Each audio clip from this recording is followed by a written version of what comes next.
저는 올해 73입니다. 아내를 떠나보낸 지 딱 1년이 되는 날이었습니다. 그날, 저는 아내의 납골당으로 가는 길이었죠. 가는 길에 제가 죽을 뻔했습니다. 아니, 정확히는 아내가 저를 살려줬습니다. 이게 무슨 말이냐고요? 지금부터 제가 겪은 일을 말씀드리겠습니다. 믿기 힘드실 수도 있습니다. 저도 처음엔 그랬으니까요. 하지만 이건 제가 직접 겪은 일입니다. 제 목숨을 구해준 죽은 아내의 이야기입니다. 아내 순자가 세상을 떠난 지 꼭 1년이 되는 날이었습니다. 우리는 48년을 함께 살았습니다. 1976년 가을, 25세 저와 23세 순자는 간소한 결혼식을 올렸습니다. 신혼여행은커녕 결혼식 다음 날부터 일을 나갔죠. 저는 공장에서, 순자는 식당에서 일했습니다. 아이들 셋 키우느라 밤낮 없이 일했습니다. 아내는 저녁에 집에 돌아오면 발이 퉁퉁 부어 있었지만 한 번도 힘들다는 소리를 하지 않았습니다. 여보, 우리 조금만 더 참아요. 애들만 크면 괜찮아질 거예요. 그 말을 입버릇처럼 하던 아내였습니다. 그때는 정말 힘들었습니다. 겨울엔 연탄불도 제대로 못 때우고 여름엔 선풍기 하나로 더위를 견뎠습니다. 아이들 학원은 꿈도 못 꿨고 새 옷 한 벌 사주는 것도 사치였습니다. 하지만 순자는 늘 밝았습니다. 세월이 흘러 아이들이 장성하고 저희 부부도 60을 넘기자 조금씩 여유가 생겼습니다. 손주들이 태어났고 우리는 그 손주들 보는 재미로 살았습니다. 여보, 우리 이제 좀 살만하네요. 순자가 그렇게 말한 게 2년 전이었습니다. 이제 우리 둘이서 여행도 가고 그럴까요? 순자는 그렇게 말하며 웃었습니다. 저는 그 웃음이 좋았습니다. 48년을 함께 살았지만 순자의 웃음은 여전히 제게 행복이었습니다. 그런데 그로부터 1년 뒤 순자는 갑자기 쓰러졌습니다. 2023년 3월 12일 저녁이었습니다. 순자는 저녁밥을 차리다가 갑자기 주저앉았습니다. 여보, 머리가 너무... 그 말을 뜻으로 의식을 잃었습니다. 119를 불렀고 구급차가 왔고 병원 응급실로 실려갔습니다. 뇌출혈이었습니다. 뇌 속 혈관이 터진 겁니다. 의사 선생님은 고개를 저으며 말했습니다. 보호자분, 각오하셔야겠습니다. 수술을 해도 깨어날 확률이 10%도 안 됩니다. 그 말을 듣는 순간 제 앞이 캄캄했습니다. 수술은 5시간이나 걸렸습니다. 저는 중환자실 밖에서 기도했습니다. 태어나서 처음으로 간절히 기도했습니다. 제발, 제발 순자를 살려주세요. 제가 대신 가겠습니다. 순자만 살려주세요. 하지만 기도는 들리지 않았습니다. 수술은 성공했지만 순자는 깨어나지 못했습니다. 중환자실 침대에 누워 온몸에 튜브를 꽂은 채 인공호흡기에 의지의 숨만 쉬고 있었습니다. 저는 매일 병원에 갔습니다. 순자야, 나야, 깨어나봐. 우리 여행 가기로 했잖아. 제주도 가자고 했잖아. 순자야, 제발, 눈 좀 떠봐. 하지만 순자는 대답이 없었습니다. 그렇게 사흘이 지났습니다. 사흘째 되던 새벽 4시, 병원에서 전화가 왔습니다. 보호자분, 빨리 오셔야겠습니다. 병원에 달려갔을 때 순자의 심장박동이 약해지고 있었습니다. 모니터의 선이 점점 평평해지고 있었습니다. 순자야, 순자야. 저는 아내의 손을 꽉 잡았습니다. 안 돼, 안 돼. 가지 마. 그때 기적처럼 순자가 눈을 떴습니다. 희미하게. 아주 잠깐. 순자는 저를 봤습니다. 그리고 입을 움직였습니다. 소리는 나오지 않았지만 입 모양으로 알 수 있었습니다. 여보, 미안해. 그게 마지막이었습니다. 삐. 모니터가 긴 소리를 냈습니다. 순자의 심장이 멎었습니다. 2023년 3월 15일 새벽 4시 27분. 제 아내 순자는 그렇게 세상을 떠났습니다. 1년이 지났지만 저는 여전히 아내가 그리웠습니다. 아니, 시간이 지날수록 더 그리웠습니다. 매일 아침 일어나면 옆자리가 비어있고 세수를 하고 거실로 나오면 아침밥이 없고 텔레비전을 보다가도 옆을 돌아보면 아무도 없었습니다. 밥을 해 먹어도 혼자 먹는 밥상이 너무 쓸쓸했습니다. 반찬을 해도 금방 상했습니다. 혼자 먹기엔 너무 많았으니까요.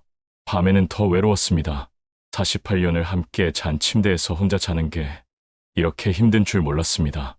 가끔 새벽에 깨면 습관적으로 옆을 더듬었습니다. 하지만 거기엔 아무도 없었습니다. 차가운 이불만 만져질 뿐이었습니다. 아이들이 걱정했습니다. 아버지, 우리랑 같이 사세요. 큰딸 미선이가 그렇게 말했습니다. 혼자 계시면 안 돼요. 건강도 안 좋으실 텐데. 하지만 저는 고개를 저었습니다. 괜찮다. 나는 여기가 좋아. 사실은 괜찮지 않았습니다. 하지만 이 집을 떠날 수가 없었습니다. 이 집 곳곳에 순자의 흔적이 남아 있었으니까요. 부엌 찬장에는 순자가 쓰던 앞치마가 걸려 있고, 화장대에는 순자가 바르던 화장품이 그대로 있고, 옷장에는 순자의 옷들이 그대로 걸려 있었습니다. 저는 가끔 순자의 옷을 꺼내서 냄새를 맡았습니다. 아직도 순자의 채취가 희미하게 남아 있었습니다. 그러면 순자가 옆에 있는 것 같았습니다. 밤에는 순자의 사진을 보며 술을 마셨습니다. 순자야, 한잔할까? 혼자 말하고 혼자 술을 마셨습니다. 아이들이 알면 걱정할까봐 아이들 앞에선 안 그랬습니다. 하지만 혼자 있을 땐 그렇게 했습니다. 그게 제가 순자를 그리워하는 방법이었습니다. 1년이 지나 순자의 기일이 다가왔습니다. 순자가 좋아하던 것들을 하나씩 챙겼습니다. 순자는 국화꽃을 좋아했습니다. 국화는 참 오래 가더라. 우리처럼. 그렇게 말하던 순자였습니다. 저는 꽃집에 가서 노란 국화꽃을 주문했습니다. 순자가 제일 좋아하던 색이었습니다. 그리고 찹쌀떡도 샀습니다. 순자는 찹쌀떡을 유난히 좋아했습니다. 여보, 이 떡 정말 맛있어요. 쫀득쫀득해. 그렇게 말하며 행복하게 먹던 모습이 눈에 선했습니다. 기일 전날 밤 저는 잠을 잘 수가 없었습니다. 내일이면 순자를 만나러 가는데 가슴이 답답했습니다. 순자야, 1년이나 지났는데 나는 왜 이렇게 힘들까? 다른 사람들은 시간이 지나면 괜찮아진다는데 나는 왜 점점 더 그리워질까? 그날 밤 저는 거의 잠을 못 잤습니다. 새벽 4시쯤 되어서야 깜빡 졸았습니다. 그리고 6시에 알람이 울렸습니다. 몸이 무거웠지만 일어나야 했습니다. 오늘은 순자를 만나러 가는 날이었으니까요. 아침 8시, 저는 준비를 마치고 집을 나섰습니다. 국화꽃 다발을 한 손에 찹쌀떡 봉지를 다른 손에 들고 차에 올라탔습니다. 순자야, 내가 간다. 조금만 기다려. 혼잣말을 하며 시동을 걸었습니다. 납골당은 경기도 양평에 있었습니다. 서울에서 차로 1시간 반 정도 걸리는 곳이죠. 차를 몰고 고속도로에 올랐습니다. 날씨는 좋았습니다. 3월 중순, 봄 기운이 완연한 날이었죠. 하늘은 맑았고 햇살은 따뜻했습니다. 하지만 제 마음은 무거웠습니다. 운전을 하면서 저는 계속 생각했습니다. 순자 없는 1년이 어떻게 이렇게 길었을까? 앞으로 또 몇 년을 나 혼자 이렇게 살아야 하나? 고속도로를 달리는데 갑자기 눈물이 났습니다. 핸들을 잡은 손이 떨렸습니다. 앞이 흐려졌습니다. 저는 눈물을 닦았습니다. 저는 심호흡을 하고 다시 핸들을 잡았습니다. 그리고 그때였습니다. 갑자기 너무 피곤했습니다. 어젯밤에 거의 못 잔 게 화근이었을까요? 눈꺼풀이 무거워지기 시작했죠. 저는 졸음을 쫓으려고 창문을 열었습니다. 찬 바람이 얼굴을 때렸습니다. 하지만 소용이 없었습니다. 라디오를 켰습니다. 음악이 흘러나왔지만 역시 소용없었습니다. 눈이 감기기 시작했습니다. 안 돼. 졸면 안 돼. 저는 필사적으로 버텼습니다. 정신 차려. 스스로에게 소리쳤습니다. 하지만 제 의지와 상관없이 눈이 감겼습니다. 마치 누군가 제 눈꺼풀을 억지로 내리는 것 같았습니다. 저항할 수 없었습니다. 안 돼. 안 돼. 그게 제 마지막 생각이었습니다. 그리고 저는 의식을 잃었습니다. 눈을 떴을 때 저는 운전대를 잡고 있지 않았습니다. 차 안도 아니었습니다. 익숙한 풍경이었습니다. 우리 집 거실이었습니다. 낡은 소파, 오래된 텔레비전, 벽에 걸린 가족 사진들, 모든 게 그대로였습니다. 내가 왜 여기 있지? 분명 차를 몰고 고속도로를 달리고 있었는데 어떻게 집 거실에 앉아 있을 수가 있죠? 저는 천천히 일어났습니다. 다리에 힘이 들어갔습니다. 이상했습니다. 꿈이라고 하기엔 너무 생생했습니다. 모든 게 현실처럼 느껴졌습니다. 집 특유의 그 냄새. 이게 뭐지? 꿈인가? 그때였습니다.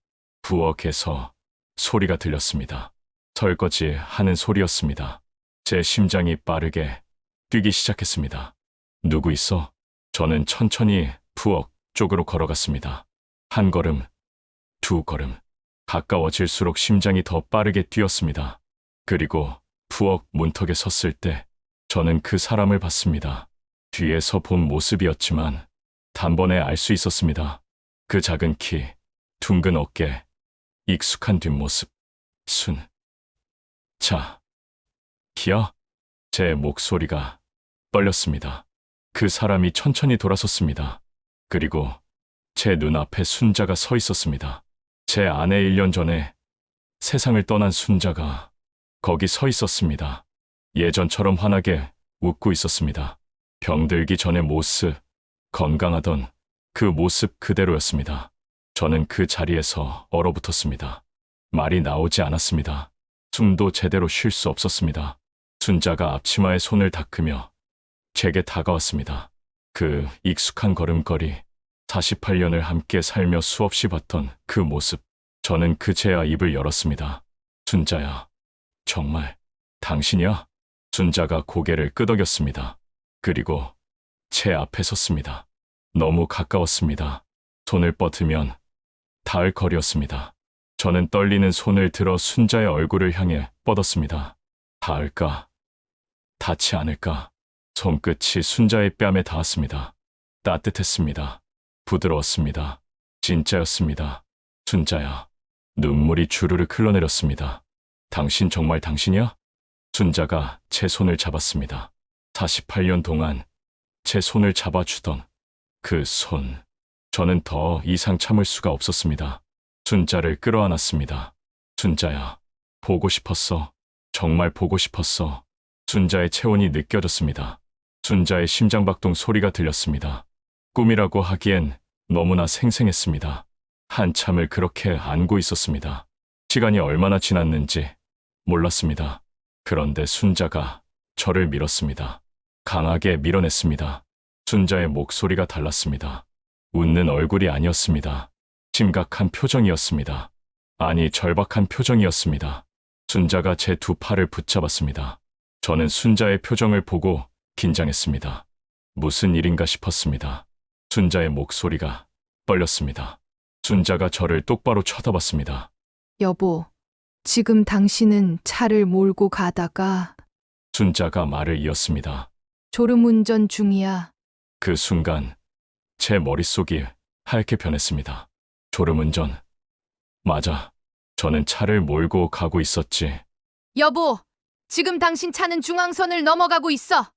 순자의 말에 제 온몸에 소름이 돋았습니다. 3분. 아니, 이제 2분도 안 남았어. 순자의 목소리가 더 절박해졌습니다. 2분 뒤에 당신 차는 맞은편 차선의 트럭과 순자의 목소리가 떨렸습니다. 정면 충돌해. 제 입이 바싹 말랐습니다. 그럼 나는... 그래. 순자가 고개를 끄덕였습니다. 당신 죽어. 순자가 소리쳤습니다. 그 소리에 저는 화들짝 놀랐습니다. 순자가 이렇게 큰 소리로 말하는 걸 48년을 함께 살면서도 거의 본 적이 없었습니다. 절대 안 돼. 여보, 당신은 아직 여기 오면 안 돼. 순자의 눈에서 눈물이 흘러내렸습니다. 당신은 더 살아야 해. 아이들이 있잖아. 미선이, 민수, 준우. 순자가 제 옷깃을 붙잡았습니다. 특히 막내 준우. 아직 대학생이야. 졸업도 못했어. 취직도 못했어. 그 애가 당신 얼마나 좋아하는데 순자의 목소리가 울먹였습니다. 당신이 없으면 그 애들이 얼마나 힘들겠어. 저는 순자의 손을 잡았습니다. 순자가 저를 똑바로 쳐다봤습니다. 여보, 나는 괜찮아. 여기서 당신 기다릴 수 있어. 순자가 눈물을 닦았습니다. 10년이든 20년이든 기다릴 수 있어. 순자가 억지로 웃었습니다. 하지만 지금은 안 돼. 너무 빨라. 당신은 더 살아야 해. 저는 순자의 말을 들으며 눈물을 흘렸습니다. 순자야, 하지만 나는 당신 없이 어떻게 살아? 살 수 있어. 순자가 단호하게 말했습니다. 당신은 나보다 강해. 나는 알아. 당신이 얼마나 강한 사람인지. 순자가 제 손을 꽉 잡았습니다. 여보, 이제 시간이 없어. 1분도 안 남았어.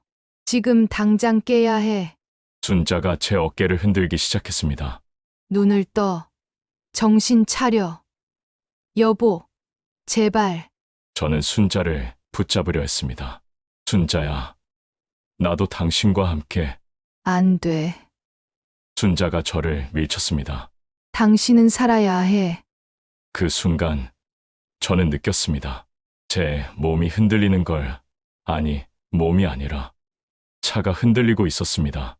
저는 다시 운전석에 앉아 있었습니다. 순자야, 저는 소리쳤습니다. 하지만 순자는 점점 멀어졌습니다. 거실이 흐려졌습니다.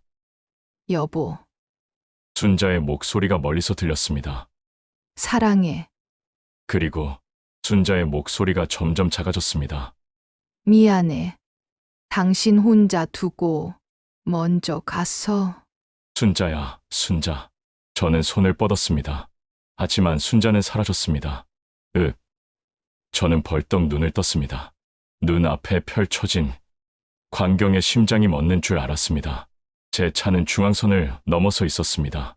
반대 차선으로 완전히 넘어가 있었습니다.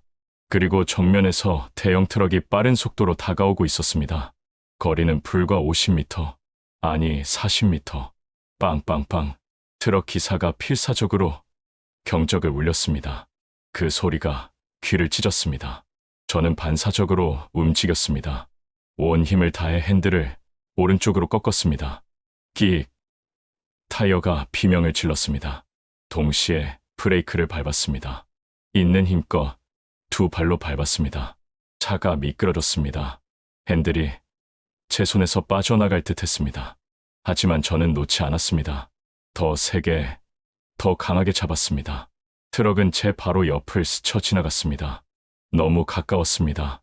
제 차는 계속 미끄러졌습니다. 갓길로, 쾅. 차가 가드레일에 부딪혔습니다. 큰 충격이었습니다. 제 몸이 앞으로 튕겨나갔다가 안전벨트에 붙잡혔습니다. 에어백이 터졌습니다. 헉, 얼굴에 에어백이 부딪혔습니다. 그리고 차가 멈췄습니다. 저는 숨을 몰아쉬었습니다. 심장이 터질 것 같았습니다. 온몸이 땀으로 젖어 있었습니다. 손이 떨렸습니다. 다리도 떨렸습니다. 입술도 떨렸습니다. 살았다. 나 살았어. 저는 에어백을 밀어내고 창밖을 봤습니다. 제 차는 갓길, 가드레일에 부딪혀 서 있었습니다. 조금만 더 갔다면 가드레일을 뚫고 아래로 떨어졌을 겁니다. 그 아래는 깊은 계곡이었습니다. 떨어졌다면 살아남을 수 없었을 겁니다. 뒤에서 차들이 지나갔습니다. 몇몇 차가 속도를 줄이며 저를 쳐다봤습니다. 저는 그제야 차에서 내렸습니다. 다리에 힘이 풀려 주저앉았습니다. 가드레일을 붙잡고 털썩 앉았습니다. 그리고 소리내어 울었습니다. 지나가는 차들이 이상하게 쳐다봤지만 저는 멈출 수가 없었습니다. 순자야 고마워. 나를 살려줘서. 한참을 그렇게 앉아 있었습니다. 얼마나 지났을까요? 30분쯤 지났을까요? 저는 천천히 일어났습니다. 차를 살펴봤습니다. 앞 범퍼가 찌그러져 있었습니다. 하지만 다행히 운전에는 지장이 없어 보였습니다. 저는 차에 다시 올라탔습니다. 룸미러를 봤습니다. 거기 비친 제 얼굴은 창백했습니다. 눈은 충혈돼 있었고 입술은 파랗게 질려 있었습니다. 방금 그게 뭐였지? 저는 생각했습니다. 꿈이었을까요? 하지만 너무나 생생했습니다. 순자의 목소리, 순자의 얼굴, 순자의 손길, 모든 게 진짜 같았습니다. 아니, 진짜였습니다. 저는 확신했습니다. 그건 꿈이 아니었습니다.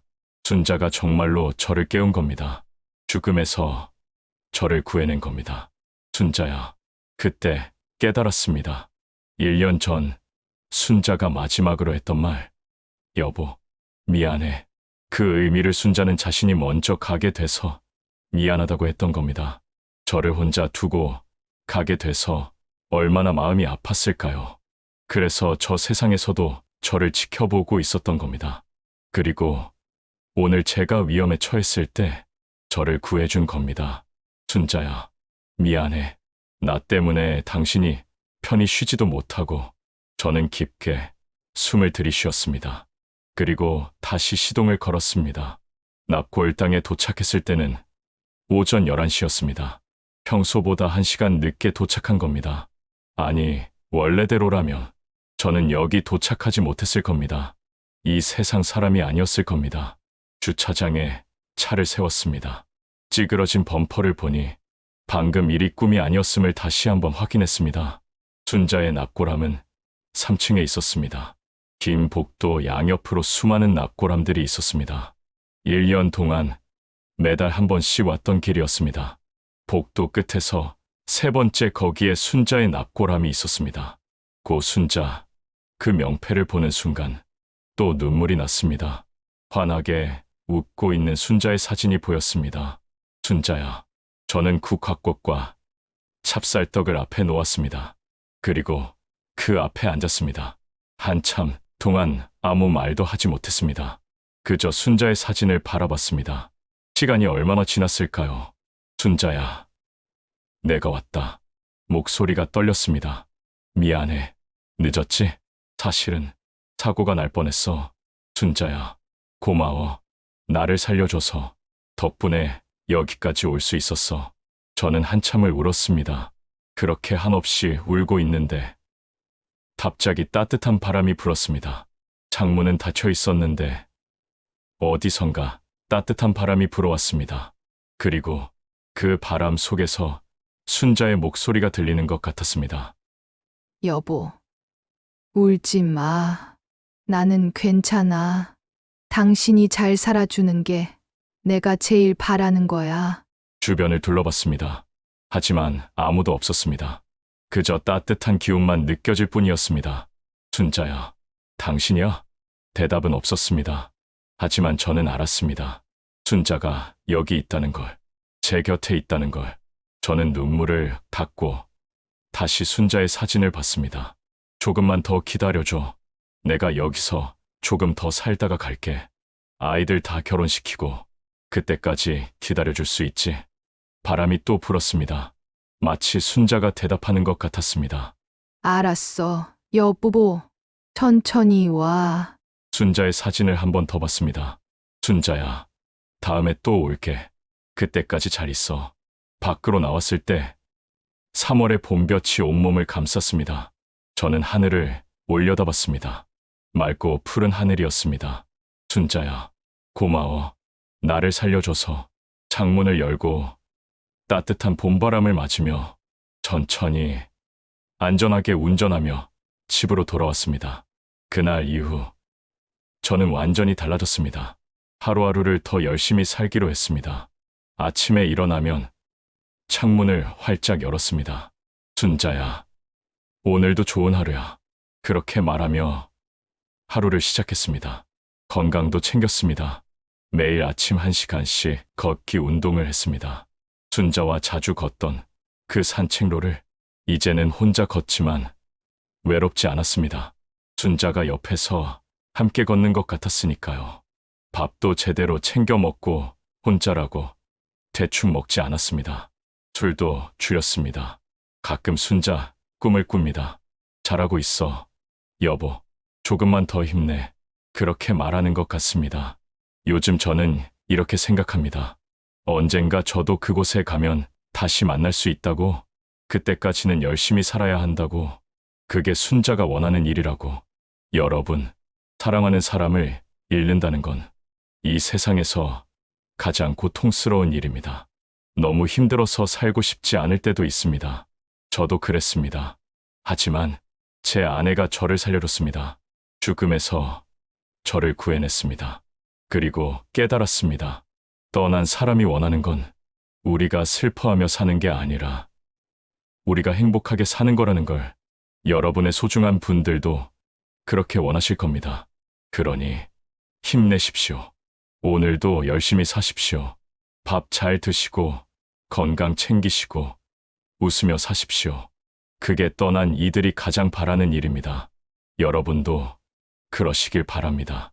사랑하는 사람은 떠난 게 아닙니다. 여러분 마음 속에, 기억 속에 살아 있습니다. 그리고 언젠가 다시 만날 수 있습니다. 그때까지 잘 사십시오. 긴 이야기 들어주셔서 감사합니다.